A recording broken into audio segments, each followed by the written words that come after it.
She got that line from me. She got that line from me.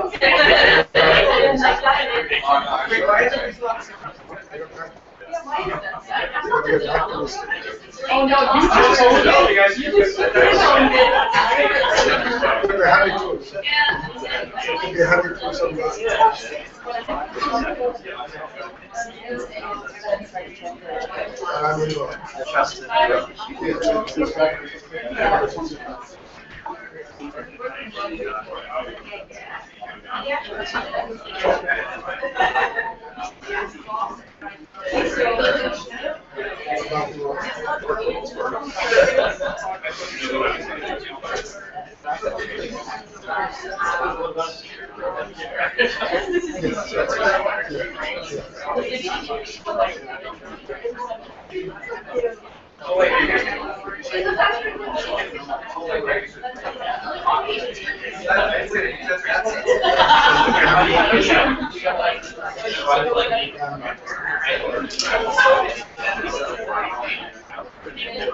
In the DC area, we live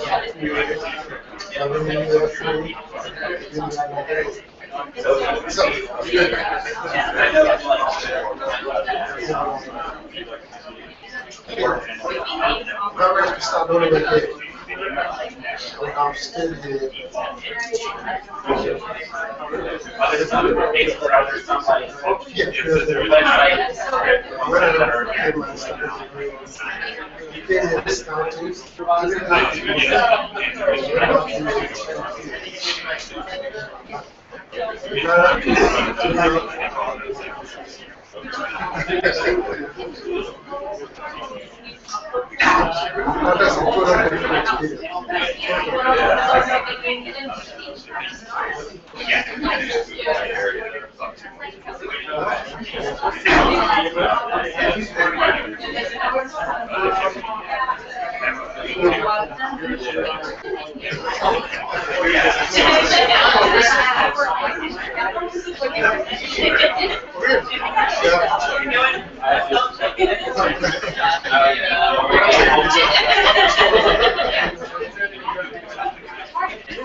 What I see on TV, I don't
They're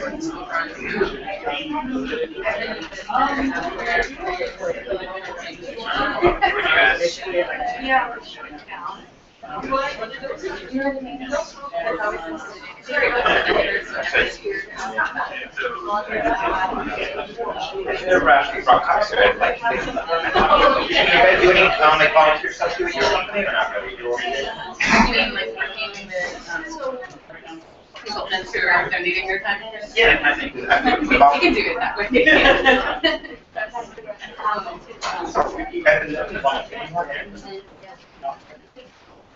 I volunteered like for the DC code. It was fairly great. And then I saw the crap that they were doing, and it was like,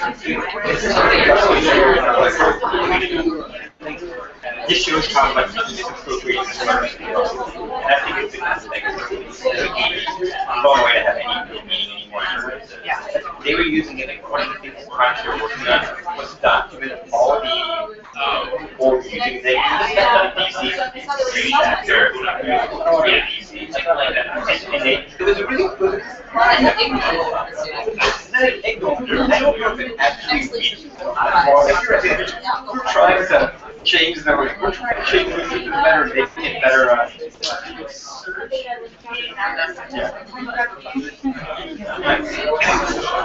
Yeah. I went to LA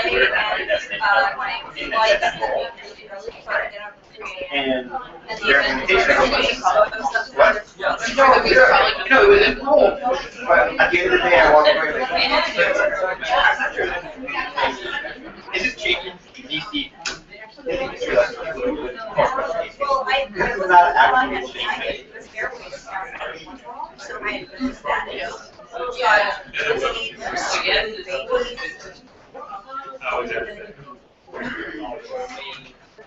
Did you get that part?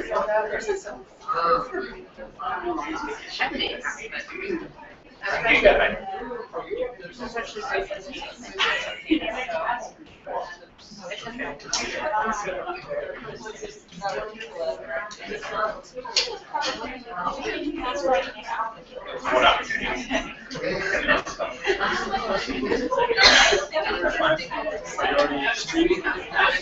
Yeah. You guys have to coordinate. No, directly to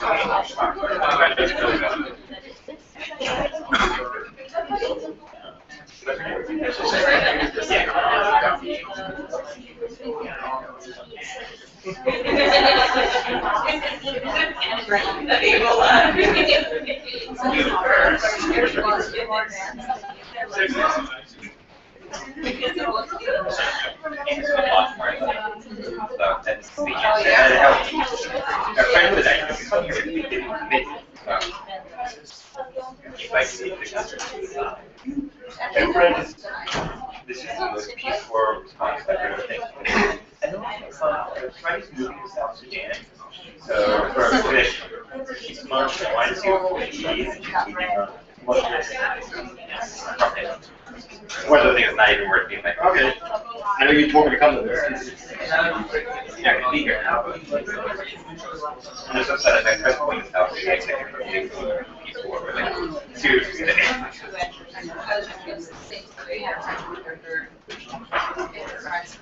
And she actually got a little skill for the like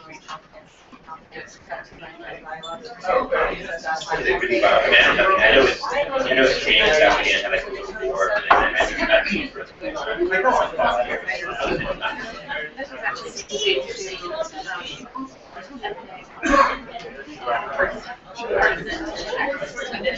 Good evening, everybody. We'll go ahead and get started. Thanks so much for coming out and spending part of your Friday night here with us at Clear NDI. My name is Chris Spence. I've met a lot of you, but I'm Chief Technology Officer here at NDI. And I first wanted to recognize the Tor Project, our kind of partners in recognizing tonight Tails 1.0, the release of Tails. For those of you who work on Tails, or those of you who are part of the Tails project, I just wanted to say that the Tails project is really makes an important contribution to protecting democracy and human rights activists around the world. And it does that because the tool is finally making digital security much easier for normal people and normal citizens who participate in politics. I wanted to start by sort of talking about what is Tails. How many people in the room have actually booted up Tails and actually know what it is and what it does? Just give me a quick show of hands. So for the people online, it looks like about half, about 10 or 12 out of about 30. So Tails is an acronym. Tails stands for, I'm going to have to read it here, the Amnesiac Incognito Live System. Okay, go home and parse that. Yeah, I saw that. Go home and parse that. What Tails is, I'll tell you in plain language. Tails is an often USB-based operating system that you can use to plug into your computer, any Windows computer or any Mac, and essentially turn that computer into a secure, hardened Linux operating system. So Tails basically helps with a number of important security things. One is if your computer's been compromised, it can help. It essentially bypasses any malware that might be being used on an activist computer to surveil their communications, log their passwords, monitor their internet work, steal their documents.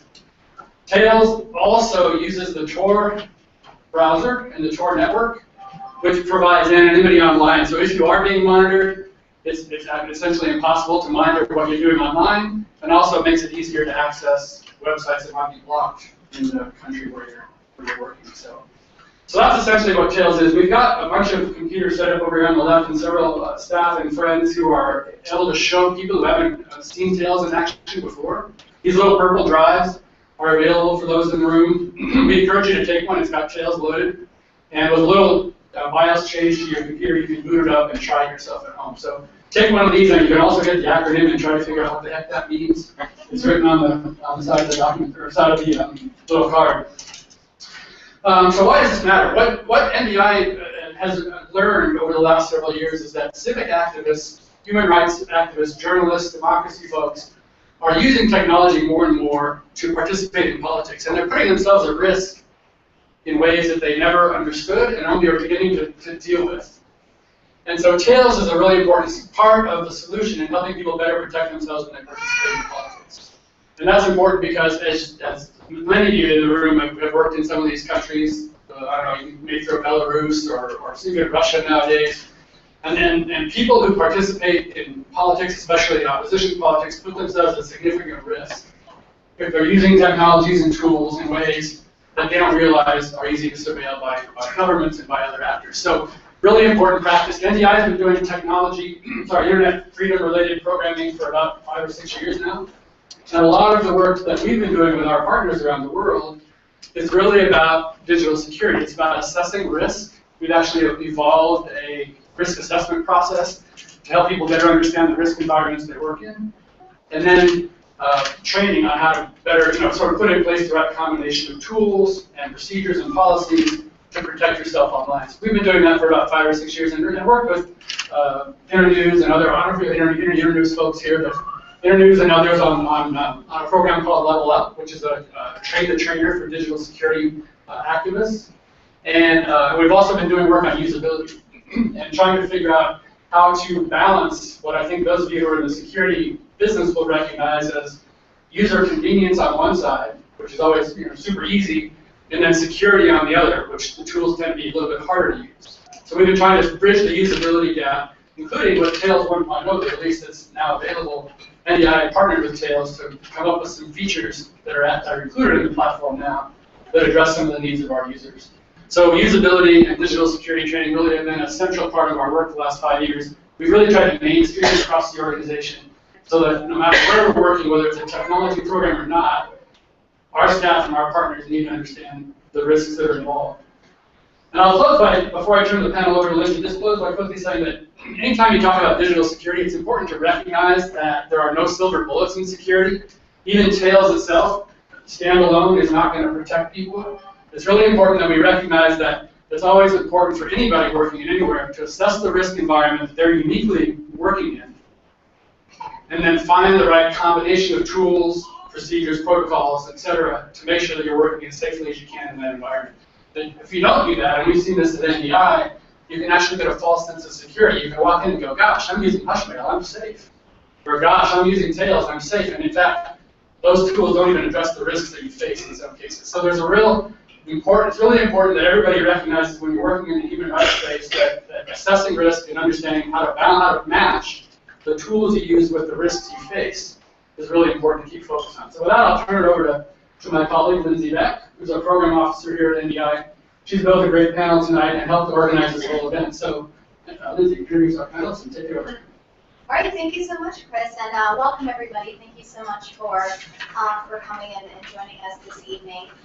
So as Chris mentioned, my name is Lindsay Beck, and I'm a program officer here at NDI, and I work on the NDI tech team here. And I'm joined tonight with Karen Riley, who's the Director of Development of the TOR project. Can you guys hear me okay? All right, so sorry, I'm a low talker, so I'll speak a little louder. And I'm also joined with Runa Stanvik, who's a privacy and security researcher, is a contributor to FORS, and is a technical advisor for both the Freedom of the Press Foundation and the TrueCrypt audit. So with that, I'll kick you off to Karen to get us started. Fellow low talker. So what TOR does is try to give people control over how much information they're leaving online in their daily activities. And whether you're an ordinary consumer or in many cases a journalist or an activist, people aren't aware of just how many clues they're giving for their identity and what they're doing when they're online. So TOR's solution to this is to bounce your traffic through 3 relays out of 5,000 in, 88 countries? Give or take. And so it's sort of like a relay race where you're handing off the baton to a different person. And at each stage, that first relay sees a connection from you, passes on to the second relay. Second relay only sees a connection from somewhere in the TOR network, passes it on to the third. And then at the end of this, the websites that you visit know that somebody's coming out of the TOR network if they're looking for that thing, but they don't know where you are. So you're separating the origin and the destination of your communications. And in many cases, because we're bouncing you all over the world, you're bouncing around national firewalls as well. Now, the problem is that addresses part of security needs. So TOR is packaged in a browser that runs everything through TOR and blocks some malicious plugins. So things like Flash and other scripts can sometimes bypass the security settings that you've put in place. But what if you don't trust your computer? So that's where Tails comes in. So Tails packages something that can be kind of scary, Linux, in a really easy to use package. It can even, there's even a mode where it can look like Windows, which is good if you don't want to, if somebody might be glancing at your screen somewhere, you don't want to attract attention.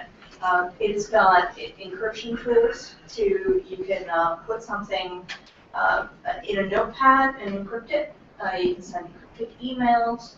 You can do encrypted chat over the TOR network so that not only are you encrypting the contents of the message, but you're also hiding where it's coming from. And this is something that you can boot up in any machine that you're using, and then just in case you have to stop using the internet really quickly, you just yank it out of the computer, and then it's gone. It doesn't leave a trace on your computer.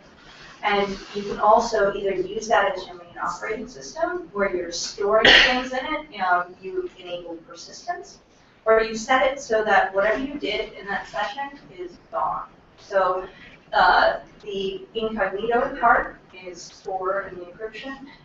The amnesiac part refers to the fact that they're trying not to leave any traces. So it's a really exciting tool. And the other part of it is it takes a long time to smash a computer. It takes a little bit less time to smash a USB stick. So that's one of the analog security features of it. Let's see what I can add on top of that. So about a year ago, I did a forensic analysis of the TOR browser to see what kind of traces are left on a computer if you just download TOR and you use it to browse some websites, and you close TOR and you shut the computer down. What kind of traces are left? And we found that while there were no traces of which websites you visited. There were traces of the fact that you used Tor in the first place, that you had used Tor on that computer. And that is the problem that Tails is trying to solve, because if you then take that computer from someone and you don't have that USB stick, there is no trace of use of Tor or use of Tails at all. Another neat thing about Tails is you don't have to worry about having configured something wrong, because everything just works by default. You can have your email, you can have your browser, you can have your chat. Everything is just configured to run through Tor by default. What else? There's also, when you're using the Tor browser bundle, if you try to download some files, you will get a warning saying that these files may try to harm you. If you download those same files using Tails, if those files are trying to do something to you, to de-anonymize you, to get your real IP address or something else, the Tails system will prevent that from happening. Since everything is configured to just send the traffic through Tor anyways, it's just not going to get it. It's not going to get the information that it's looking for. Yeah, so a lot of vulnerabilities and otherwise secure systems rely on things that you're accessing on the web ignoring your settings.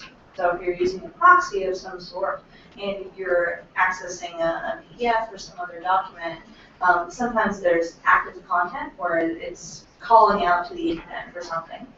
And if you're on your regular system, you download something, you look at something on Tor, and we do warn that you should not be enabling Flash, that you should enable JavaScript. You should pretty much disable as much as you can, because the web is one big security leak. But if you're running something on your system, you download a document and then you open it, it's going to bypass your proxy settings. So you've downloaded something on Tor, so it looks like you're a user who's in Sweden or Iceland or any number of the other places, then you open the document and the document says, hey, I need to check a couple of things, or download something, and what is this? No, I don't know how to work with this, just do a direct connection. So you have a connection coming out of the Tor network, and then a couple seconds later, you're calling directly to the website.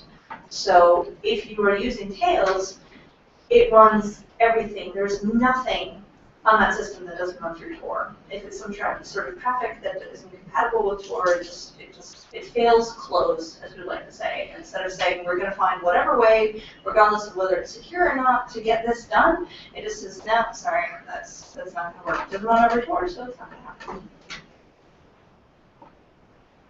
The Tails system also makes it really easy to set up a USB stick in such a way that you need a password to access the content. So one slightly annoying thing about Tails is that every single time you boot it, it's completely clean. Whatever you downloaded last time you used the system is gone the second you pull out the USB stick. So by having a second USB stick with those files, you can encrypt the stick so that you can only access the content if you have the password. And if you're using a Linux system, it means that you can still access those files, you can still use the system, you can still configure it to have your email or your chat or whatever it is that you need. Well, thank you. Thank you guys so much. Yeah, for us at NDI, it's been listening to Karen and Kriven's descriptions about all of these great security features has been really impressive and been of extreme value for the work that NDI does worldwide. So as my colleague Chris had mentioned, NDI works with activists and civil society organizations, primarily in the monitoring of political processes, so monitoring elections, the methods in which bills and legislations are passed, as well as a number of other events. And NDI's partners really play a critical role in making sure that these processes are done freely and fairly and as transparently as possible. And doing this work in about 65 countries, which where NDI has a presence, can really vary, and not all of these countries do these actions in the most free and fair and transparent process as possible. And so, with use of these technologies, it enables NDI's partners to be able to make information that they collect and are able to share about how these processes are effective, and being able to do so in what often becomes a very low information environment in those closed societies. So in terms of the political process monitoring work that NDI's partners do, they involve three main phases of information management. So this involves data collection, transmission, and aggregation of data received, information processing and analysis, and communicating these findings from this analysis back to citizens. And so in very closed environments where internet surveillance and communications monitoring is very pervasive, and where there are active efforts made to curtail the work of transparency organizations and for political process monitors, to be able to hold governments and hold elected officials accountable for those actions. Having this connection, this open network actively curtailed makes this job so much more difficult, and it makes this information that is collected and needing it to be shared all the more important. So prior to the advent of Tails, NDI and its partners had faced a number of challenges for keeping partners' data and communications safe. So first, as Kristen mentioned, NDI is also in the business of doing digital security trainings, and I'm not sure if anyone else here in the room has done security trainings, but there are a lot of important steps, but a lot of steps as part of maintaining good digital security habits. And for organizations that are new to the use of technology, or just have very intense workflows, such as a few days before an election and being able to quickly gather information and share it quickly, those best practices may often be foregone in the name of time and being able to send this information very rapidly. Also, unfortunately, many tools are not fully localized and are available to be understood across 65 different countries. This is, of course, and understandably so, very challenging and frustrating for users that, for example, speak right to left reading languages like Arabic and Persian, or speak languages such as Burmese, Khmer, and others that may have a very strong community for making these tools available in those languages, or are being built by developers in other countries that may not understand the technical concerns or ways in which these tools may function differently for speakers of those languages as well. And also, in addition, as there are many tools or components of good digital security practice, at first, not being able to access files or being able to have frequent access for, whether that be tools for business, such as being able to access supporter data, being able to access one's PGP keys, for example, to send encrypted emails back and forth, can seem somewhat daunting, but with some of these new security features that we're seeing in Tails to make that process possible, so being able to create a persistent volume to save either whether that be PGP keys, for example, or key files that are important to being able to conduct one's work.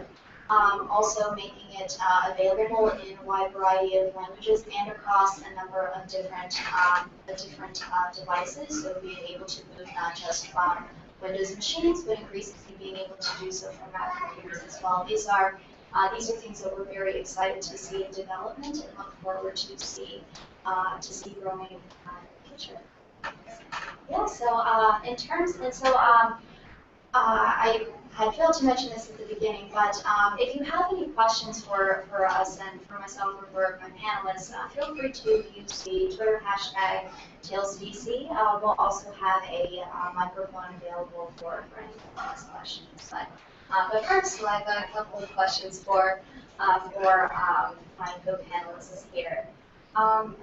Given the work that Tails does and its ability to engage across different open source visual security tools, what are exciting projects that you see coming up either with the 1.0 release and with even the 1.1 beta version that's now available for testing as well? What are things that you guys are excited in this effort? Renee, do you want to talk about how much easier it is to boot, being that you've had to run a script that you had to compile yourself to get it to do what it needs to do? Sure. It's a quick show of hands. How many of you are using a Mac? So, up until and including the 1.0 release of Tails, you have to install, the way you install Tor onto a USB stick that you can put it on a Mac is not a very straightforward process. It includes downloading and using this additional script to get it to work. So the Tails developers have done a lot of work in this space, and they have made some modifications to the 1.1 release that's currently in beta, which is supposedly going to make it a whole lot easier to boot Tails on it. I haven't had a chance to test that myself, but it looks promising. Another addition to the 1.1 release is that the version of Linux that it's using is newer. So in terms of the software you have access to, it's all the same software, it's just updated. So it looks a bit more modern, I guess. We have a lot of new features there. Yeah, so I think that's going to be good. Well, a lot of the work that we're doing that's really exciting is combining better training programs to make use of these usability things to let people know about it. And there are a lot of people in the audience that do this work as well. So we get a lot of feedback from end users when we do trainings. So we hear their frustrations, we relay them to the developers, and they get incorporated to the software. And then when we do trainings, we're able to say, hey, that thing that you complained about the last time, we fixed it. We made it a lot easier. And there are a couple of things in Tails that make it really easy to convey things like public key cryptography, because there are a lot of programs that make it easy to do a lot of things, but you still have to convey the concepts behind it, because for instance, in public key cryptography, you have a secret key and a public key. We call them both keys. It's not terminology that makes it easy to understand. So the secret key is kind of like a padlock, and no, the secret key. Sorry, even I'm messing this up. The secret key is like a key that unlocks things. The public key is a padlock. So you need to keep that secret key somewhere safe. And Tails is a great place to keep that safe, because you can bring it with you. If you're keeping it on a laptop, laptops are heavy. Laptops are kind of conspicuous. If you're carrying around your laptop everywhere, then you look more like our colleagues than a regular user, because we're very protective of our laptops with all of the secret stuff on it. And so you can carry around your secret key, which is great. And it's also something that you're holding in your hand, just like you hold your house key in your hand. Now that public key, that's the padlock. That you give that out to anyone. Because the worst thing that happens when your public key is out there is that lots of people can lock things so that only you can open them. That's not the worst case scenario when you're doing journalist work or you're an activist. So that's one of the things I'm really excited about, making that feedback loop between trainers and software developers is streamlined.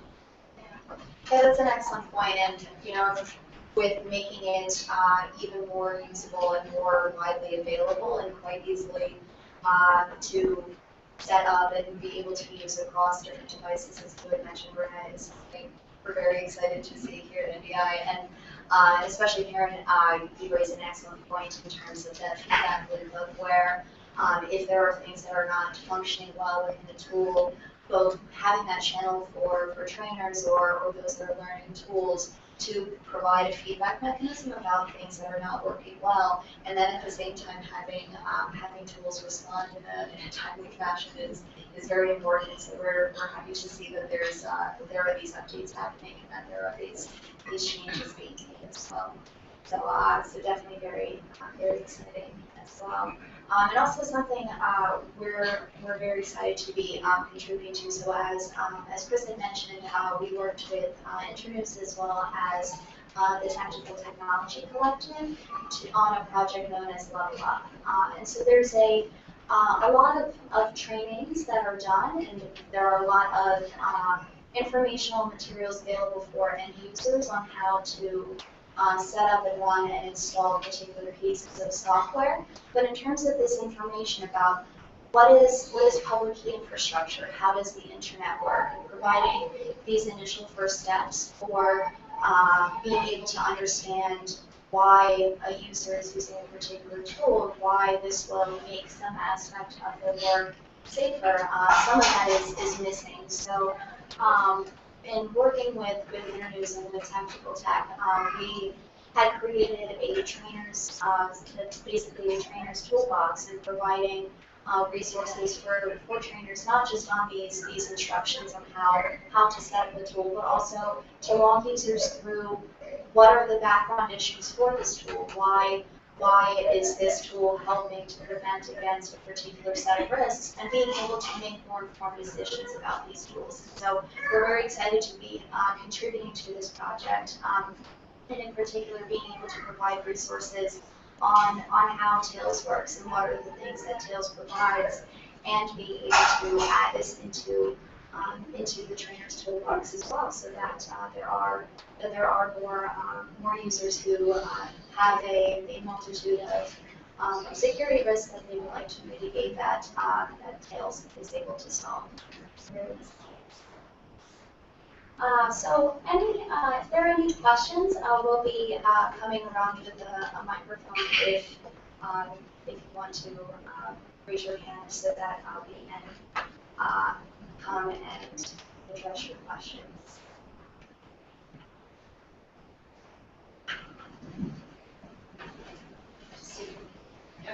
My name is Patrick Lucy, and I work at the New America Foundation.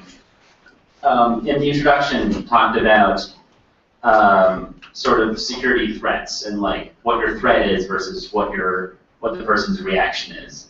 For Tails, what would you say is a primary threat that Tails addresses? I think that's an excellent question. I'll start. Yeah, I mean, I think what is nice about Tails is that it does address a number of them. But one thing that was particularly appealing in the work that NDI has done is that a lot of times users must conduct their work on what become untrusted machines. So either computers that have previously been seized and then returned, whether that be at a border crossing or if offices were broken into and perhaps devices tampered with. But due to the nonprofit world and the human rights world, it's not necessarily always feasible to buy and purchase brand new machines. And so with Tails, and the fact that it allows you to communicate and to do your work safely, but even being able to do so on a machine that you may not necessarily trust without compromising your data was something that was particularly important. So I joined the Tor project back in 2009. That's 5 years ago. And at that point, installing Tor and getting the Tor browser and downloading one piece of software, downloading Firefox, downloading an additional extension, and configure all three pieces to work together, and then hope that it worked. And Tails solves this problem in the sense that it just works. Not only does it have the browser, but it has chat, and it has encryption, and it has all of these bits and pieces that just works, and you don't have to worry about whether or not you're doing it right. And usability is something that not all developers embrace. There's a you know, RTFM, read the friendly manual, and the F doesn't stand for friendly. And so reducing user error is not a matter of us not respecting the end users. We work with people who are 10 times braver than I can ever hope to be. They are doing things, they're putting themselves at physical risk. And additionally, there's this entire other kind of risk that they've never had to consider before. Some people find themselves engaging in activism very, very suddenly. They have circumstances like war and revolutions thrust upon them, and then they make the choice to become part of positive change. And then we come along and tell them that the internet, which is a source of very good things for their work, is also completely and utterly broken, and you're being followed, not just physically, but digitally, and here's this list of 5,000 things that you have to consider, and oh, by the way, there was a new paper saying that the thing that you were using until recently, that's totally broken.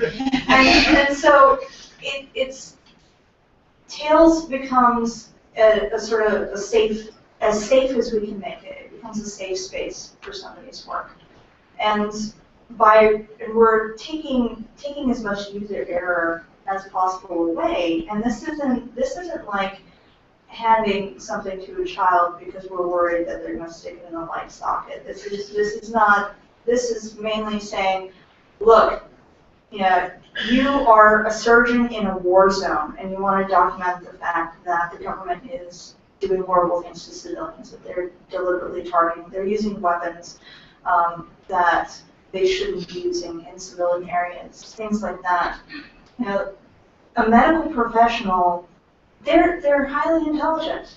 They do things that I don't understand.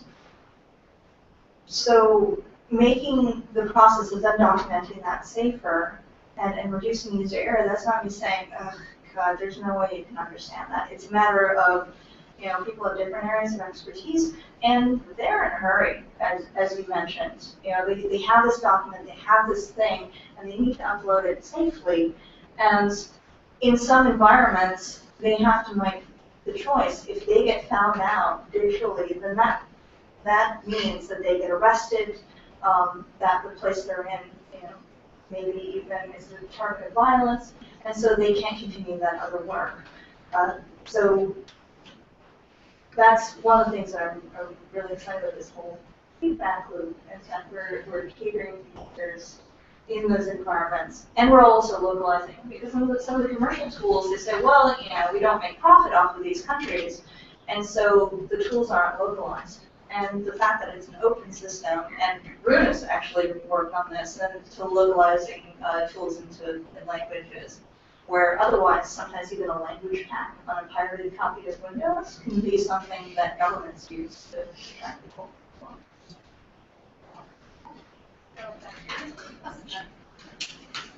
Hi, I'm Joshua Hayes from the U.S. Agency for International Development. Can you talk a little bit about usage statistics and also where people are using Tails, if yet at all, and then what's the plan for distribution and getting Tails into the hands of those people that are used? So in terms of usage statistics, I actually am not quite up to speed, but perhaps other panelists could fill that gap. But in terms of making this more available and being able to share it with a wider audience, for us, most of this has been raising awareness in the training classroom and in the training environment, and also working with within NDI's global presence in about 65 different countries to work with partners to identify what are areas of concern through a risk assessment methodology that Chris had described, and looking at what are what are those concerns?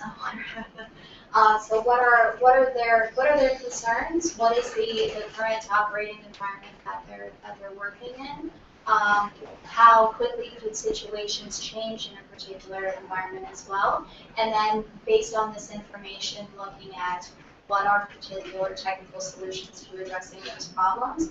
And in several cases, Tails has been able to address many, if not all of those concerns. And so in terms of distribution and making this system available, talking with local partners, talking with groups that are working locally in a country, better understanding what their concerns are, and then working with them to identify solutions to mitigate those concerns. In terms of user numbers, I don't have them right now, but I know the Tails team sends out monthly emails where they specify the number of times Tails has been downloaded and the number of times Tails has been started on a system somewhere in the world. So numbers do exist. I just don't have them right now. There is I don't know if they have location, but they do have just numbers. I believe we're talking about thousands. I can look it up later on if you want to know. Do you all have any recommendations on how to use the web safely? Because one thing to sign into Tor and do all these different things and be encrypted, but on the other hand, if you go and sign on to a localized webmail program that the government already basically monitors completely, you sign with your name, you send it to the media, they think, oh, I'm using Tor, I'm safe, I'm using Tails, I'm safe.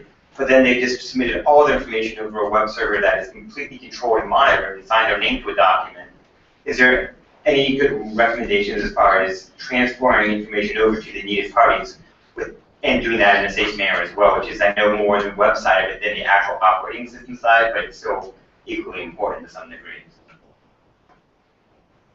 As Chris mentioned, there's no silver bullet for security. You can have the most secure system technically, and if the user makes an error, doesn't have good operational security, then all of that technical work is completely undone. So the education component of this is never going to go away. So we talk to people and we try to break it down. There are software threat management systems, but again, this is, we have limited time and we have to convey a lot of complicated issues. So you still have to ask yourself the question, what am I trying to protect? What does security mean to me? What happens if this information gets out? Who am I protecting it against? Am I dealing with a state actor? Do I have a stalker for personal reasons? Am I a journalist who's doing a story working with a whistleblower about a Fortune 500 company? These are all use cases that we've dealt with. And so in the example you give, where there's a localized webmail program where you're still signing in over Tor, over this anonymous network, and on the other hand telling people your name, maybe your national ID number, depending on the legislation governing the internet, you still lose. So we still have to tell people, here's how you set up your own email. Here's how you use providers. A provider in the States, if you're dealing with a company that has lots of lawyers who are going to subpoena that mail provider to get at you, that doesn't really work as well. If you're in a country that doesn't have the best relationships with the United States, doesn't have the legal clout to serve that same subpoena, then maybe moving to that provider is going to be the better thing for you. But it depends on where that person is, what they're doing, what their adversaries are. So, have you guys ever thought of doing some sort of like the Washington Post I saw set up a kind of Dropbox type thing? The Washington Post just recently opened up a new Dropbox that had you put a private, your own sign-in and things like that. So you would be able to set up some kind of situation where you would be able to drop files into it, and that way users didn't need to rely on Gmail or Yahoo or whatever the local equivalent of that is to submit files. So I don't know if that's ever something that is outside your guys' purvey or anything like that. But. It's built on Tor. Oh, cool. Awesome. So there's Secure Drop and Global Leaks. There's a lot of projects that are making that process easier for news agencies, and there's even something called Wild Leaks. So if there's trafficking in endangered species or any sort of institutionalized animal abuse, you can actually report on that with this system. Yeah, and it's great also to see the emergence of tools that are essentially or in some ways appear to be compilations or are a way to mix different security features. Of course, Tails is one that serves the needs of wider audiences, but also looking at things that address very specific needs for particular communities. So in the example you had just mentioned, where journalists often look for sources of information, and so having a system that's set up that mirrors that workflow and is able to secure the aspects of that workflow that are so important is really great to see. There's also been work done by Benetech with a tool called Martis, which was developed for documentation of human rights abuses and being able to submit that information securely.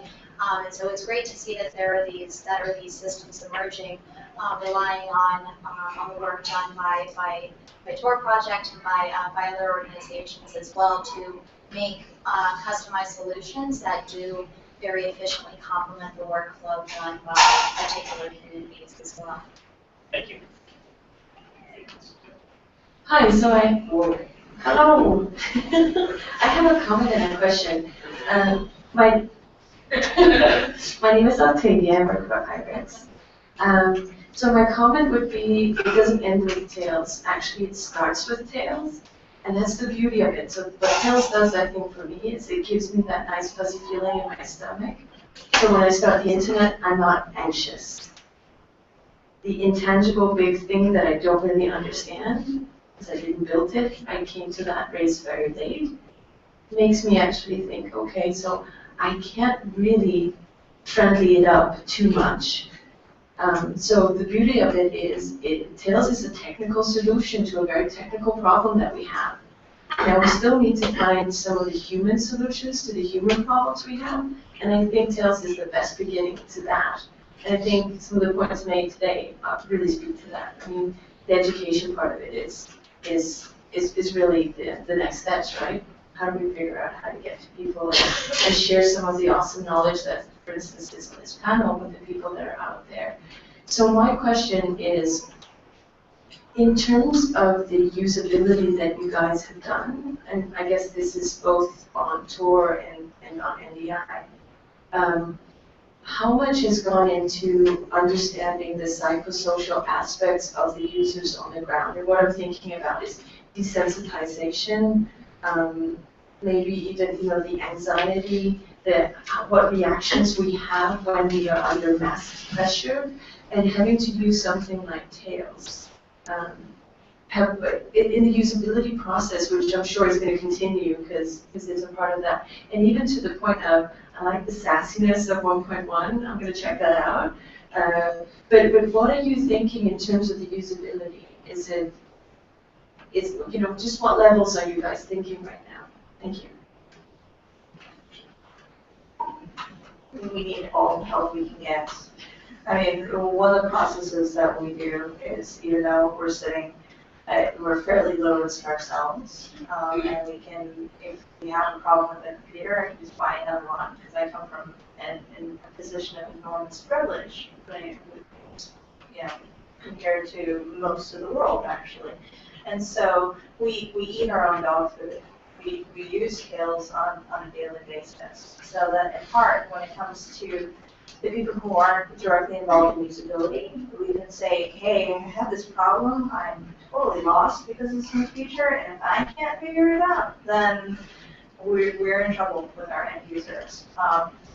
We need more opportunities to work with academics and other experts in things like usability.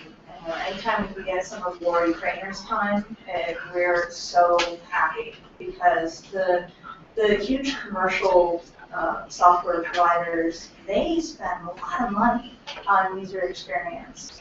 And we're trying to focus on the security first, because that's our area of expertise.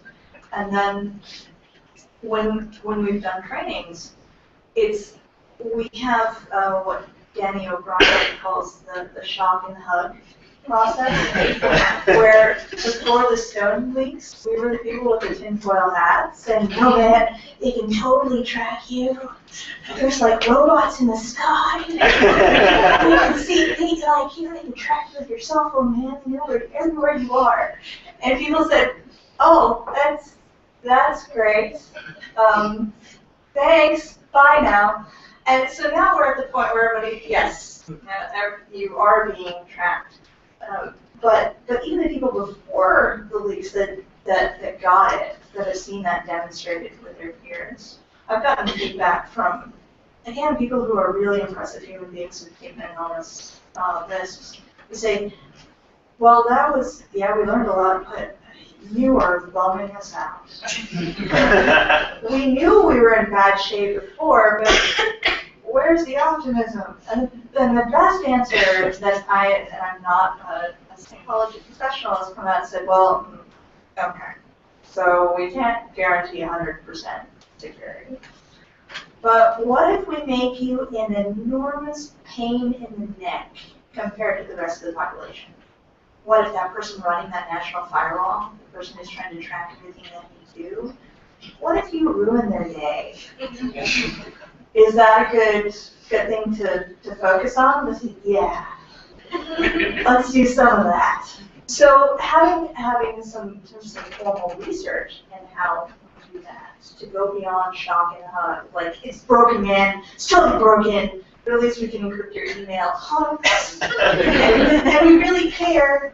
We're bad at speaking to human beings, but we really care.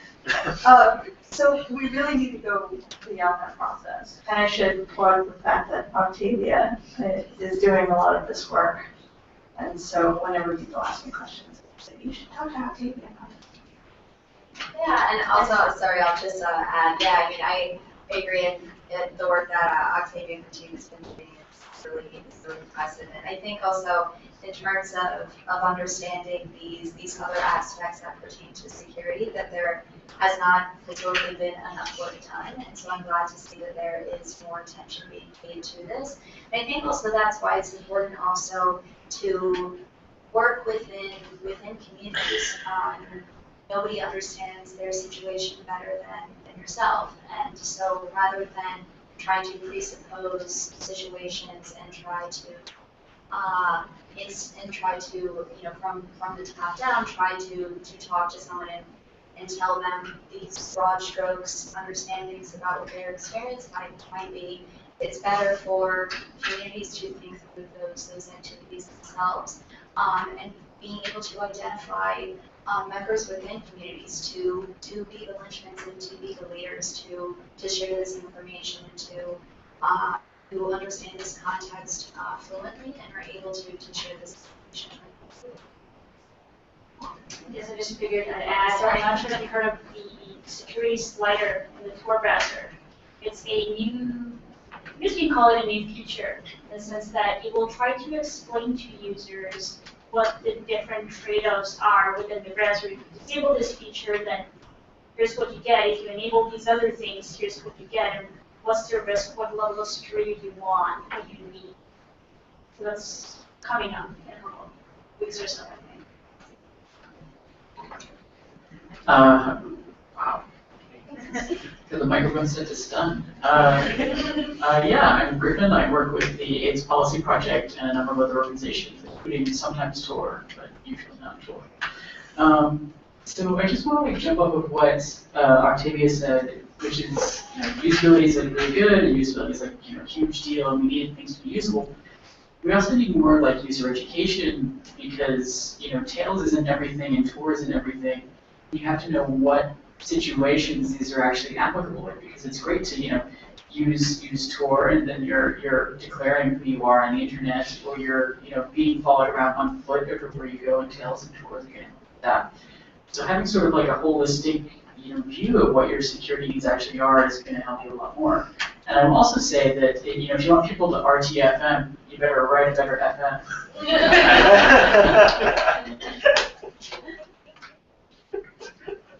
Yeah, there's a risk when you're embedded in this world. I come from a long-minded geeks, but I am a policy person at heart. That's what I came to DC to do, and like most people who come to DC, my dreams were dashed. And so, yeah, I've tried. Sometimes there's chat programs like IRC, which is a time machine back into chat from the late 90s, and I like it. It's got brand new features, like if somebody directly messages you, the plain text turns a different color. Yeah, but it's lightweight, it's applicable for a lot of things, but you find yourself saying, well, to securely do that, all you have to do is type /connect-SSL irc.foo.net 6697, because that's the port for the encrypted thing. And if you're worried about your local thing, you just SSH into your VPS and write IRSSI over screen so that you can go back to the thing from a different service. You could teach somebody to do this, or you could get them to run Tails, and you can run on the same chat network in a graphical user interface. And if you really do have to get somebody to do the OMG RTFM complicated thing, like I said, you better write a better FM, and you have to explain the acronyms. We really don't, because we start out from you configure this thing from the command line as you do. No, not as you do. As you, we are the technical 1%. Or the technical 0.000. Let's go up for a copyright public. It's 0.1%. Yeah. So that's one of the other things that is actually a call to action if you are not part of this group of geeks who live in acronym soup in their daily lives, is that read our instructions, and if they're really awful, as a lot of them are, then send us an email, or maybe participate in one of these training sessions, and we're going to do some of that with demos and tails, and tell us what makes sense and what doesn't, and continue working with us, because those of us who have tried to bridge the gap, this techno-speak thing is contagious, so we continuously need fresh blood in this process. So if you're not a programmer or something, don't feel left out. We need you. We need more translators. And then eventually one of us. I just want to add that the sort of feedback that really helps is sort of in this three-step format is, what is it that you're trying to do? What do you expect to happen? And what is happening? So if you're trying to send an email, you open this email program and it asks for your settings, but you expect it to just work because that's what it does on your mobile computer. In this case, it doesn't. And that might be something that we need to be better at explaining and help users understand that they need to have those settings ready to enter into Tails to get emails. Chris Spencerman, yeah, again. One of the things that we covered, user education, usability, the assessment stuff. One of the issues that NDI faces, and I think Lindsay can comment on this, and maybe you guys can help, is user complacency. We have people who are trained, they know better, they're in a high-risk environment, yet they still, some of our staff included, choose to just boot up Windows and do things that aren't safe. So, hey, Lindsay, can you summarize what we see, and how do we explain complacency, and what can we do?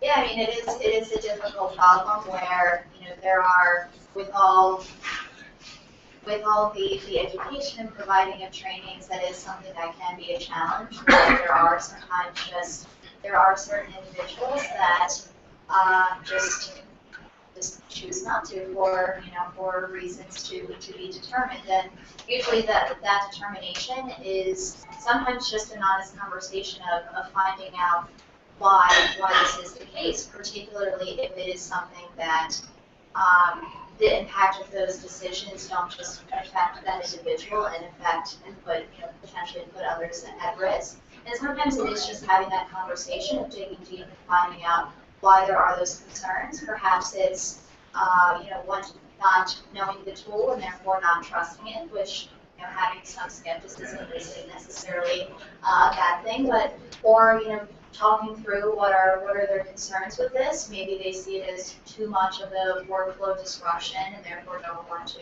use it. But finding out what are those barriers to adopting use of these tools, or even just changing user practices, even if it's not a technology solution, but just changing an approach or changing something that's done, and finding out why there is that reticency. Wow, sorry. But basically finding out why there are those concerns about why they don't want to make changes to their user behavior, and working with them to find out what those are, and perhaps providing additional information and hearing more about what those concerns are, and then hopefully from there having a more positive experience and changing their perception.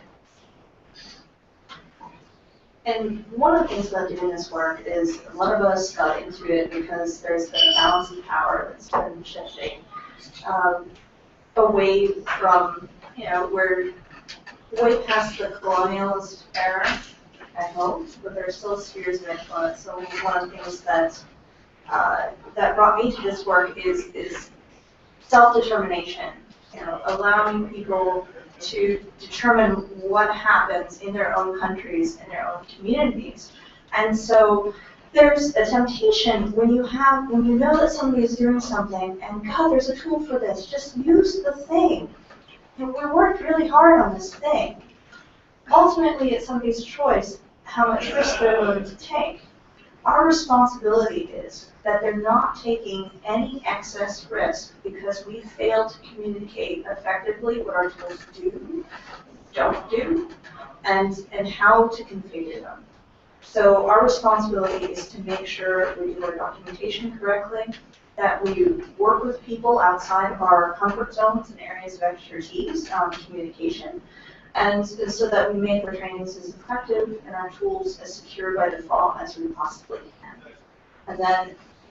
And also delivering the message, not, you don't use anything, you're so wrong, you're a horrible person, but try to deliver this as gently as possible. And then this is not washing our hands of responsibility, but there is a certain code of ethics that governs our interactions with end users. And as long as we're sticking to that, then again, there's so much more research into usability and psychology that needs to be done. And a lot of the work that's being done is we're starting to bridge those gaps. We're starting to come at this in a multidisciplinary fashion. So a lot more of that stuff needs to happen. And then at the end of that, if somebody still chooses not to, then and maybe they shouldn't be doing some work with vulnerable populations.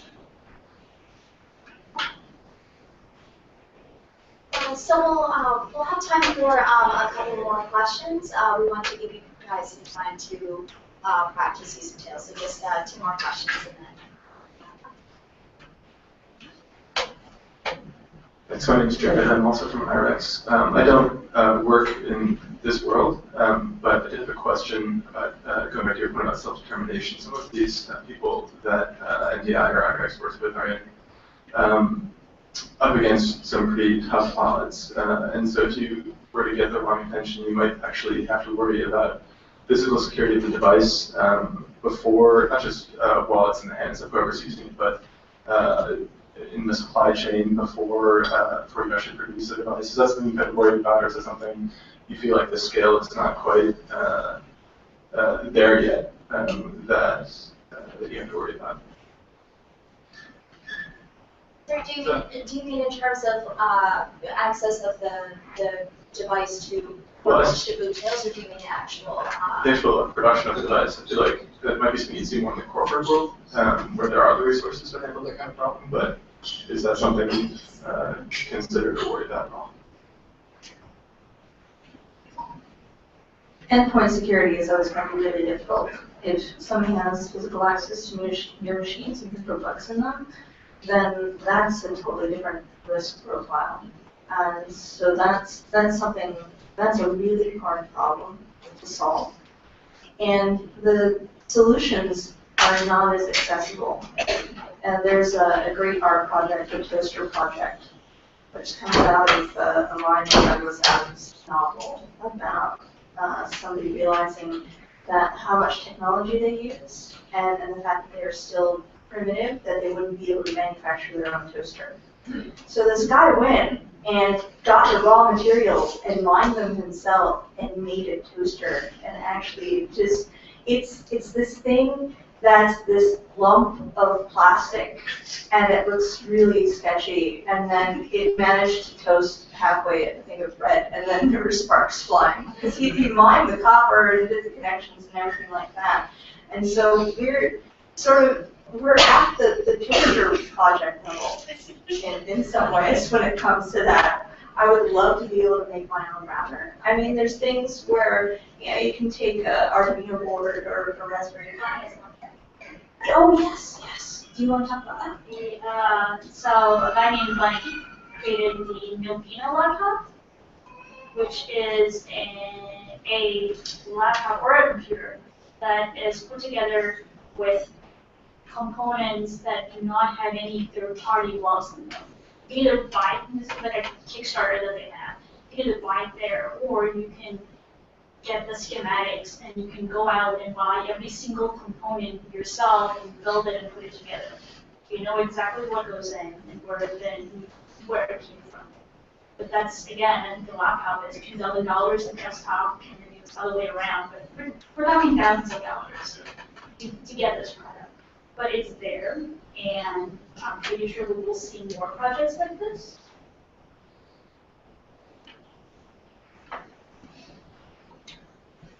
Any last questions before we wrap up? All right, well, thank you guys so much for coming. And please join me in thanking our panelists, Karen and Bruno.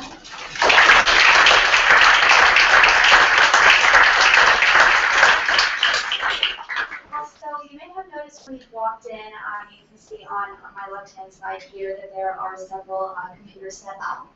So these are stations that will allow you to actually see how Tails works, ask additional questions about the use of Tails for both of my colleagues that are running it, so David, Mavash, Matthew, Jason, and Marin. And we'll also be having the assistance of Griffin as well as Octavia and the team at IREX as well to answer any questions you may have. And you'll also be able to walk away with your very own copy of Tails this evening. So please enjoy, and thank you guys so much for attending.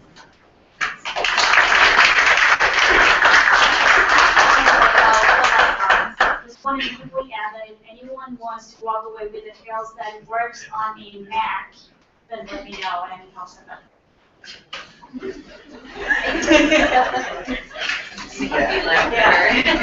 Yeah.